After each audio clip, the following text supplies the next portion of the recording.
Hey everybody, how's it going? Cuckoo here. So, a few days ago, Studio Fowl put out a calling card for voice actors. And there's like a whole bunch of different characters that they were asking to fill, for people to fill. So we have a whole bunch of female characters and we got male characters. And I thought it'd be fun to kind of go through them, read them, and it's cool because we learn a lot about the characters while doing this, and it'll just be good fun. All right, so let's get started. We got Taryn Kresk. So she is the cat girl.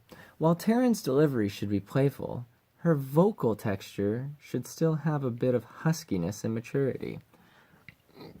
Okay, let's see if I can do that.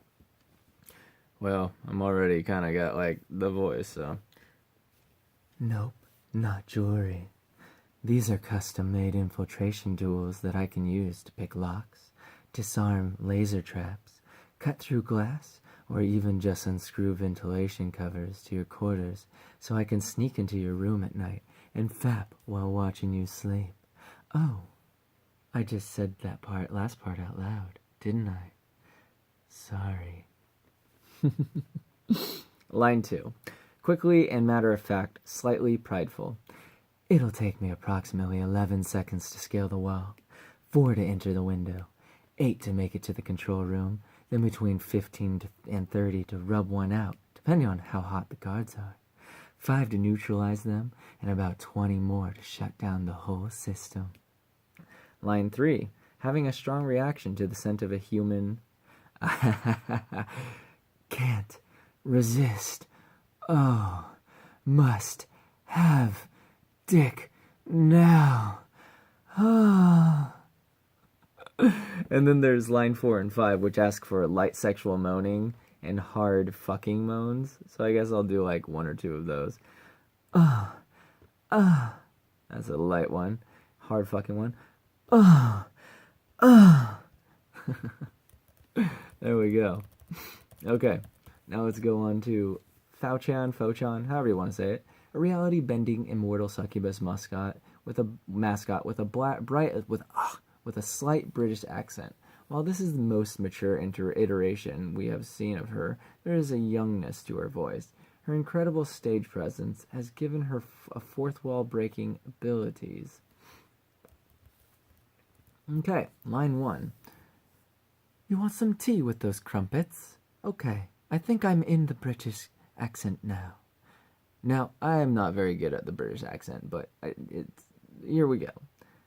I come from a world full of terrors far greater than you can possibly imagine, such as adult men that grow their hair upon their necks completely unmitigated. They sit proudly, defiant upon their thrones of failure and disappointment, lacking even the most basic of hygiene. They criticize the world around them through an electronic shield of an anonymity with a ferociousness matched only by their levels of hypocrisy and denial. Line 2, coy and teasing. I'm afraid not. You'll have to work for these titties, and there's no microtransactions in the universe that can help you now. Line 3, Palpatine-like. Good, good. Let the desire flow through you. Your devotion has made you weak. Now, fulfill your destinies and give me your dicks and your souls. Just kidding. I don't know how to do these accents, but damn it, I'm going to try. Line 4 and 5 are also light sexual moans and hard, so let's do it. Oh, jolly good. Oh, yes. Line 5. Oh, yes. Oh, well, let's move on. The Huntress. Ooh, yeah, the Huntress is going to be cool. All right. Boba Fett-esque squid girl with an alien accent. She is soft-spoken, coupled with fierce personality.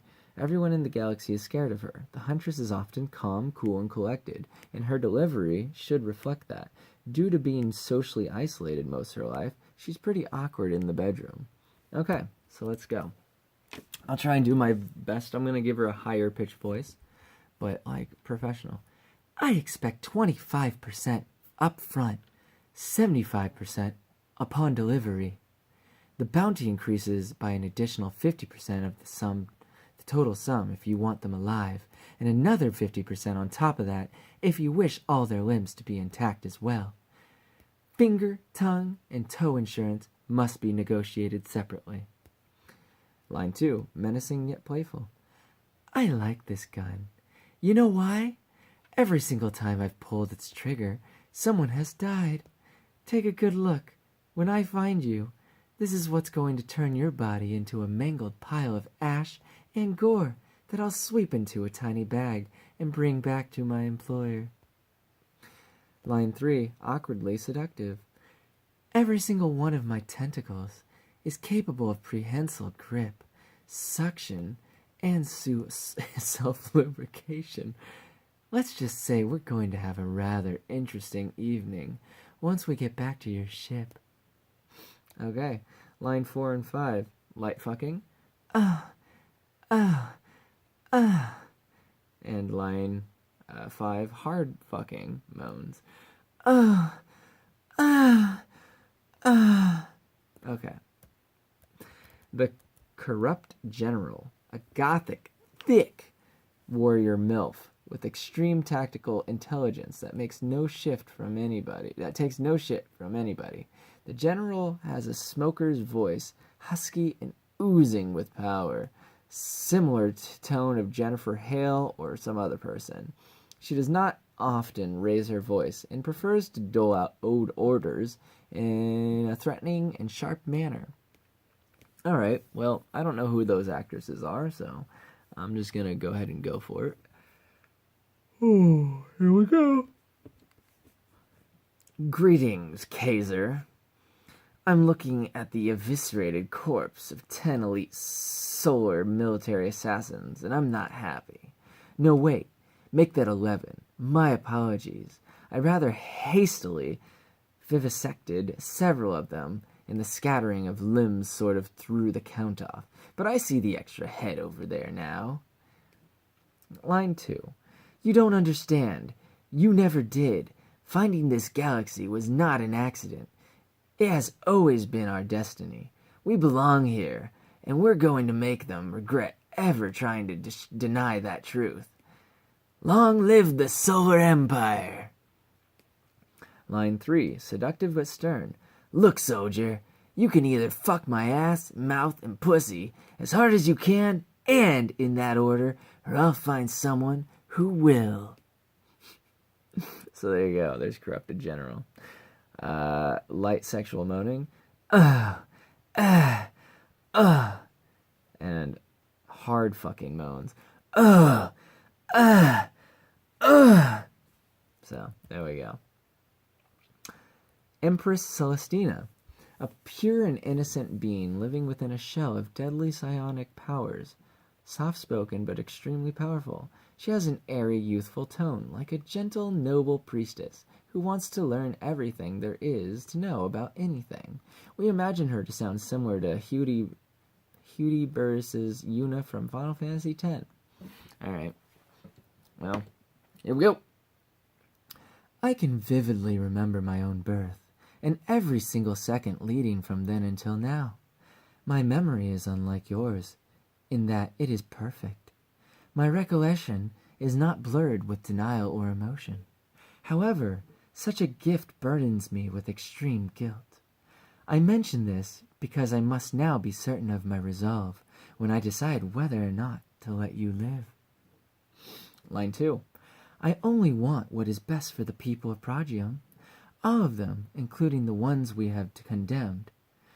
Their end was supposed to bring renewal to the galaxy, a blooming of prosperity, not a genesis of fear. Line 3. I simply don't understand the appeal of it. Curiosity exists, yes, but more of a dreadful, cautious fascination with the obsession the males of your species have with their own biology. It permeates every facet of your being. Please, help me fathom. It's just a penis. All right.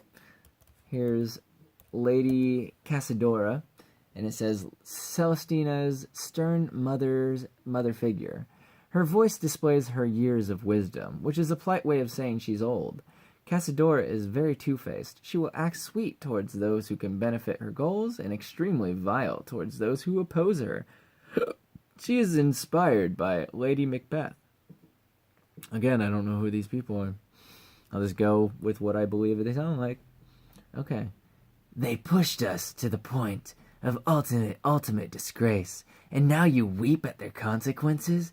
Tell me, do you cry more for their lives, or for the needlessly lost, or those... Oh, damn it. Let me try it again. Tell me, do you cry more for their lives of those needlessly lost, or over your own failure to protect them? I ask because I truly fear for our future and what you are becoming. Line 2, inappropriately kind. It physically sickens me to know that those treasonous monsters remain alive. I hope that you will see to it that my ailment is remedied immediately and with prejudice.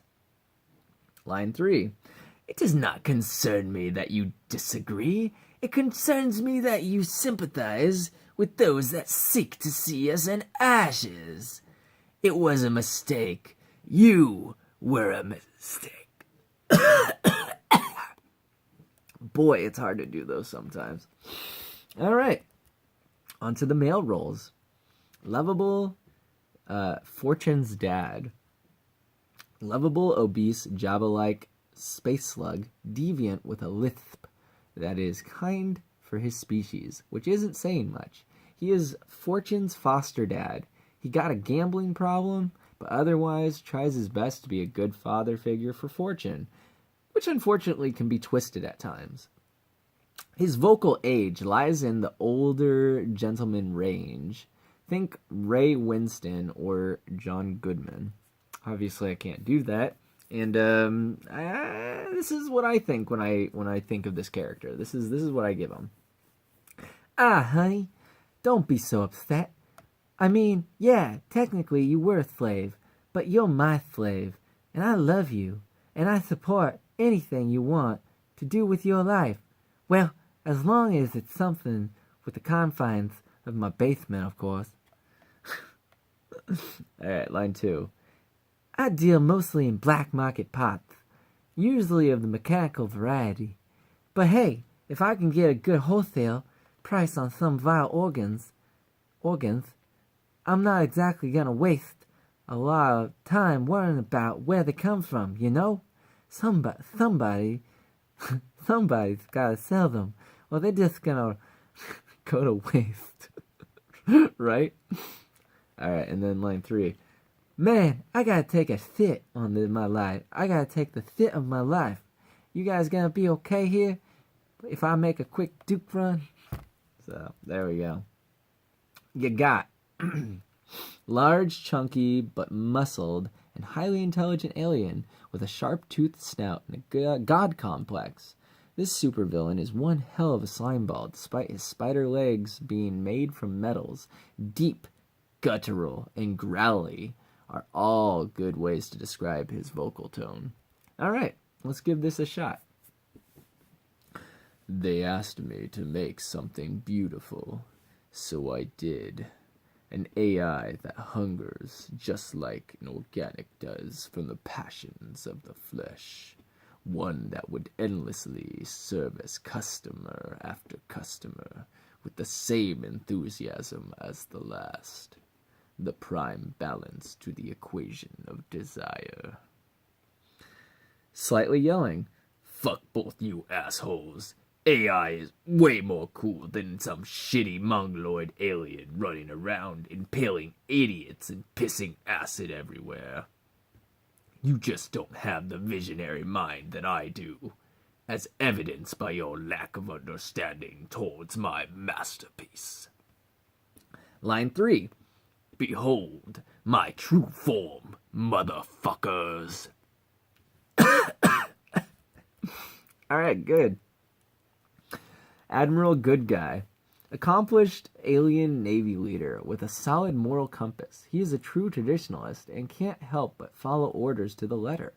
Despite working for the Imperium, the bad guys, he is a character the player will want to sympathize with due to his warmth and level-headed nature. Vocal age is in the 40s to 50s range, inspired by Michael Ironside in Starship Troopers. Well, again, I have my own way of looking at this character, so I'm just going to go with it. You are in possession of stolen Imperium military technology. We will be boarding your ship immediately to investigate the situation. I highly recommend you comply, as any attempts to flee the scene will be viewed as an admission of guilt to the capital crimes and result in immediate death. Line 2. Are you certain, my lady? As far as we know, this is royalty aboard that ship. I will obey your orders. However, if we fire upon them, the consequences could be vast. I must advise you to consider other options. Line 3. I am only here in support of my Empress. As far as I'm concerned, you're both losers of no significance. Alright, so that's how I saw it. Bossino. He is of one of the rarest races in the galaxy and has psychic abilities. This kind of villain is more theatrical and grandiose in vocal tone and nature. His smooth delivery makes it seem like he's got all the authority, but the player should be able to tell that he's not what he seems and is relatively inexperienced in nature. Okay, so, I don't know. Grandiose. Like big! Ah! Okay. But also smooth. Smooth and big. Okay. Theatrical. I'm just here to inspect the facility. Yep. Everything looks okay to me. Okay. Line 2. Pay no attention to that vibrator behind the curtain. What are you even doing here? This is maximum security facility. To even enter is to be guilty of treason. Losing it. Line 3. You are liars and dickholes. Dickhole liars. Prepare to receive the full volcanic eruption of my powers all over your dickhole faces.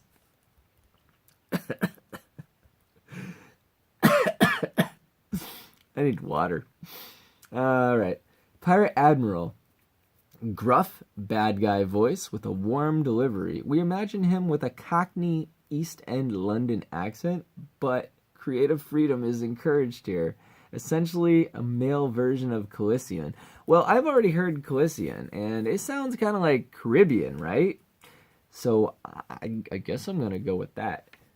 I'm next in line for the throne. So unless any of you pricks has a problem with that, I'll be taking my bitchin' hat and putting it on and striking a villain pose now. There you go. Line 2. Those assholes killed the boss. We can't just let them get away. Have you forgotten the code? We're the damned Dread Fleet. No brother shall go unavenged. Line 3. Set a course for the Yeti Nebula. Prime the cannons. We're going to teabag these sons of bitches until the taste of our sweaty vengeance reaches the back of the throats. That's what I imagine Pirate Admiral. If it's just like Calician, I imagine them to have kind of a, I don't know, Caribbean kind of, I don't know. I don't even know if that was Caribbean. That's just what I imagine. Okay, Champion of the Arena. Giant axe-wielding, muscular orc bad guy. Typical big, burly orc voice. Yells a lot. Puny, insignificant fox. I'm going to beat you to death and shove you up my own ass. Low and threatening. You should have stayed in your castle, princess. Prideful and bellowing. Yes, it is true. I thoroughly manscape using the blade of my axe, so that the last thing my victims will ever know is the mighty sack musk of Lord Shit Snacks. Okay. Dick Cox. An intellectual scientist, but otherwise a total prick with a passion for backstabbing. We imagine him with a Texan accent, kind of a lazy drawl with really fucking annoying the hell out of you after a drawl with fucking, let's try that again. Kind of a lazy drawl that really fucking annoys the hell out of you after a while. So, I imagine this guy to sound like Cleveland from Family Guy. So, I'm going to try and sound like him. Alright, here we go. Your research methodology is shit. Your scientific intuition is shit. You come from shit. You live in shit. You are shit. Now go get me a fucking coffee and a prostitute. There we go. Line 2. I can hardly believe... Wait, let me try that again. I can hardly be blamed for the lack of progress.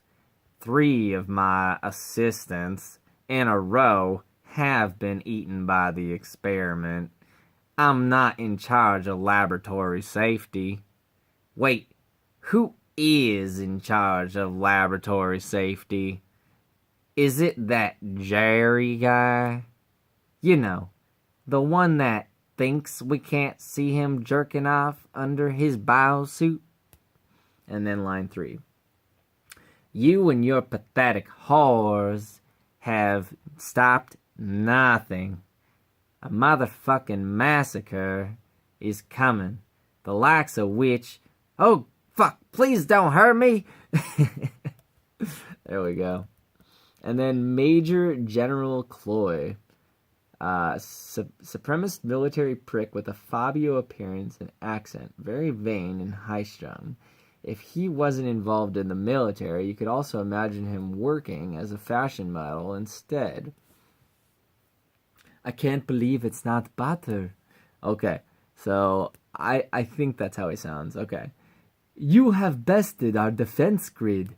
You have 1 day cycle to enjoy wonders of our planet, after which you must entirely remove yourselves from our atmosphere, as we will literally grind you to death with massive golden wheels covered in thousands of tiny knives, as is Chloe tradition. Enjoy your stay. Line 2. It was a mistake to be lenient. You're up to no good. We all know it. My advice to you would be to leave now and get as far away as possibly can. Once the time is up, we will hunt you down and show you no quarter. I don't fucking know. I don't know what Fabio sounds like. But that's the end of it. That's all of it. So we learned a lot of cool things, and I had a lot of fun doing the voices. I hope you enjoyed it. I'm Cuckoo Kachu, and I'll see you on the next video.